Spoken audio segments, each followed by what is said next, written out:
पिछले एपिसोड में हमने देखा कि इससे पहले कि सृष्टि अनिल जी की बातों का कोई जवाब दे पाती, कल्लू उसके हाथ पकड़कर उसे अपनी ओर करता है और उसके मुंह पर एक तेज तमाचा जड़ने ही वाला होता है कि ऐन मौके पर कोई उसका हाथ पकड़ लेता है।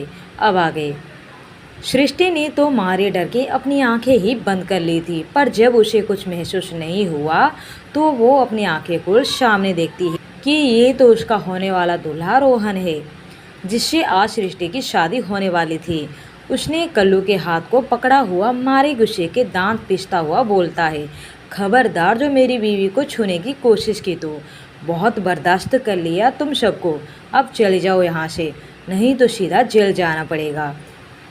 आखिर बार कह रहा हूँ शांति से यहाँ से चले जाओ। अब भी रोहन की बात पूरी हुई ही नहीं थी कि कल्लू ने अपना हाथ झटक उसके हाथों से छुड़ा लेता है और दोनों हाथापाई पर उतर आते हैं, जबकि सृष्टि अनिल जी के पीछे जा छुपती है और अनिल जी की बाजुओं को कसकर पकड़ी हुई सहमी हुई आंखों से दोनों को लड़ते हुए देख रही है। पता नहीं उसमें इतनी हिम्मत कहाँ से आ गई थी जो उसने कल्लू के गाल पर तमाचा जड़ दिया था, पर सच कहा जाए तो उसने आज तक मच्छर तक को नहीं मारा होगा।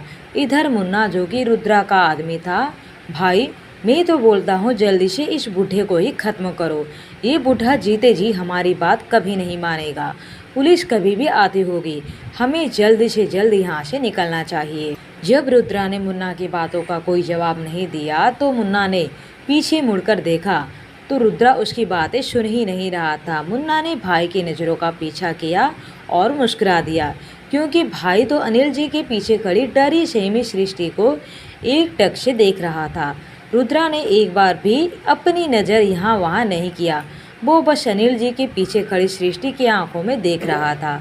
डरी सहमी सृष्टि अपनी पापा के पीछे पूरी तरह से छिप गई थी, बस उसकी भूरी भूरी आंखें दिख रही थी जो रोते हुए लाल हो गए थे। इधर रोहन और कल्लू लड़ते हुए अनिल जी के सामने बार बार आ रहे थे, जिस वजह से रुद्रा सृष्टि को ठीक से देख नहीं पा रहा था। रुद्रा एक और अपनी गर्दन झुकाकर सृष्टि को देखने लगता है। एक बार फिर रोहन और कल्लू अनिल जी के सामने आ गए थे। अब रुद्रा दोनों की इस हरकत से खिसिया गया था। वह वहां से उठा और जाकर कल्लू का कॉलर पकड़ लिया, और वहीं जब रोहन कल्लू को मारने के लिए आगे बढ़ता है तो उसे रुद्रा उसके मुंह पर एक पंच जड़ देता है, जिससे वो वहीं लड़खड़ाकर गिर जाता है। इधर कल्लू हैरानी से रुद्रा को देखने लगता है। रुद्रा ने कल्लू का कॉलर छोड़ते हुए अपना हाथ उठाकर अपने आदमियों से कहा, बंद करो ये सब। कल्लू ने नासमझी से पूछा, रुद्रा भाई ये क्या कर रहे हो? रुद्रा ने मुस्कुराते हुए अपने आदमियों को देखते हुए कहा, क्यों बे, यहाँ अनिल जी की बेटी की शादी है और हम लोग यहाँ उद्यम मचा रहे हैं। सही कह रहे हैं ये लोग, हम यहाँ शरीफों के महफिल में आकर पूरा माहौल ही खराब कर दिया। ए छोटे, चल सब मेहमानों को उनकी जगह बिठा। रुद्रा ने अपने सामने खड़े आदमी को उंगली से इशारा करते हुए कहा, ए तू जा पंडित को ढूंढ, यहीं कहीं भीड़ में छुपा होगा। इतना कहने के बाद रुद्रा एक बार फिर मुड़कर सृष्टि की ओर नज़र किया। सृष्टि भी डरी सहमी से उसे ही देख रही थी। दोनों की नज़रें मिलती है और सृष्टि पूरी तरह डर जाती है और अपने पापा के पीछे छिप जाती है। रुद्रा एक बार फिर मुस्कुरा दिया। अनिल जी बड़ी हैरानी से रुद्रा को देख रहे थे। उन्हें समझ में नहीं आ रहा था कि आखिर ये गुंडा करना क्या चाहता है। यही सवाल वहाँ खड़े सभी मेहमानों के दिमाग में चल रहा था, पर किसी में इतनी हिम्मत नहीं थी कि रुद्रा के सामने जाकर कुछ पूछ सके। शारदा जी ने तो खुद को छुड़ाकर अनिल जी के पास जाना चाहा तो रुद्रा के एक आदमी ने उन्हें पकड़कर रोक लिया। तभी रोहन के डैड ने उसके कान में धीरे से फुसफुसाते हुए कहा, हमें नहीं करनी ये शादी वादी, जान बची तो ऐसी 36 लड़कियां मिल जाएंगी। रोहन अपने डैड से, नहीं डैड, मैं सृष्टि को छोड़कर कहीं नहीं जाऊंगा। तभी रुद्रा के आदमी पंडित को लाकर उनके सामने खड़ा कर देते हैं। रुद्रा ने पंडित को देखते हुए कहा, लो पंडित भी आ गए।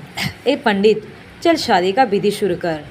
रुद्रा की बातें सुनकर अनिल जी गुस्से से भड़क गए। बंद करो ये अपना नाटक, इतनी ही फिक्र है मेरी बेटी की तो चले जाओ यहाँ से, सब अपने आप ठीक हो जाएगा।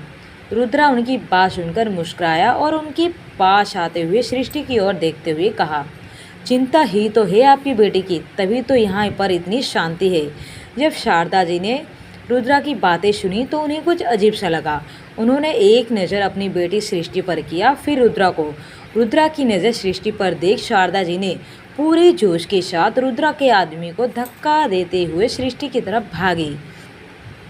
उन्होंने सृष्टि के दुपट्टे को ठीक करते हुए उनके पास खड़े तृप्ति और रागिनी से कहा, तुम दोनों इसे अंदर कमरे में लेकर जाओ, कोई शादी वादी नहीं होगी यहाँ पर।